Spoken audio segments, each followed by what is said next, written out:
বন্ধুরা, তোমাদের কি কিপ্যাড ফোনে তোমাদের কি এই লেখাটি দেখাচ্ছে, ডিজেবল পাওয়ার সেভ মোড? তোমরা কোনো মতেই গান চালাতে পারছো না বা কোনো কিছু চালাতে চাইছো, তোমাদের এই লেখাটাই দেখাচ্ছে ডিজেবল পাওয়ার সেভ মোড। এর থেকে কীভাবে সমাধান করবে? এটি হচ্ছে আমার মাইক্রোম্যাক্স ফোন, কিপ্যাড ফোন। যে কোনো ফোনে যদি এইরকম সমস্যা দেখায়, এই লেখাটা দেখায়, কীভাবে সমাধান করবে একই প্রসেস তোমাদেরকে দেখিয়ে দিচ্ছি খুব সহজে।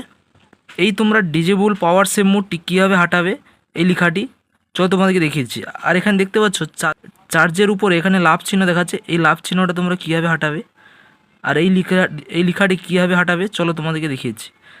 ফার্স্টে তোমরা সেটিংসে চলে যাবে। আমি ফার্স্টে সেটিংসে চলে এসেছি।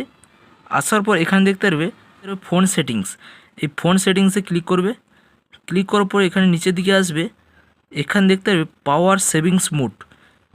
এখানে দেখতে পারবে পাওয়ার সেভিং মোড, এটিতে ক্লিক করবে। ক্লিক করার পর এখানে দেখতে পারবে পাওয়ার সেভিং মোড, এখানে ঠিক চিহ্ন দেওয়া আছে, এটিকে তোমরা মাঝেটা টিপে দেবে, তাহলে ঠিক চিহ্নটা উঠে যাবে। গাইস দেখতে পাচ্ছ আমার ঠিক চিহ্ন উঠে গেছে, তার মানে আমার এই পাওয়ার সেভিং মোডটি এই লেখাটি যে দেখাচ্ছিল আর দেখাবে না। আমি তোমাদের ব্যাকে গিয়ে দেখাচ্ছি। তোমরা এটা যদি ঠিক চিহ্ন থাকে তাহলে তোমার ঠিক চিহ্ন উঠিয়ে দেবে। তারপর তোমাদের ব্যাকে গিয়ে দেখাচ্ছি।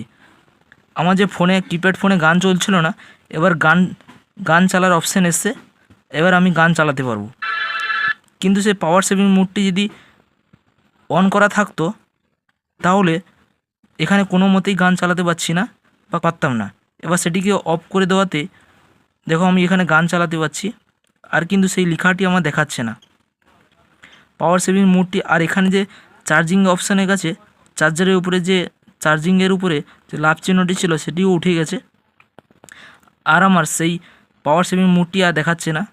তোমরা এইভাবে পাওয়ার সেভিং মোডটি সেটিংসে গিয়ে অফ করে নেবে, তাহলে তোমাদের সমস্যা থেকে মুক্তি পেয়ে যাবে।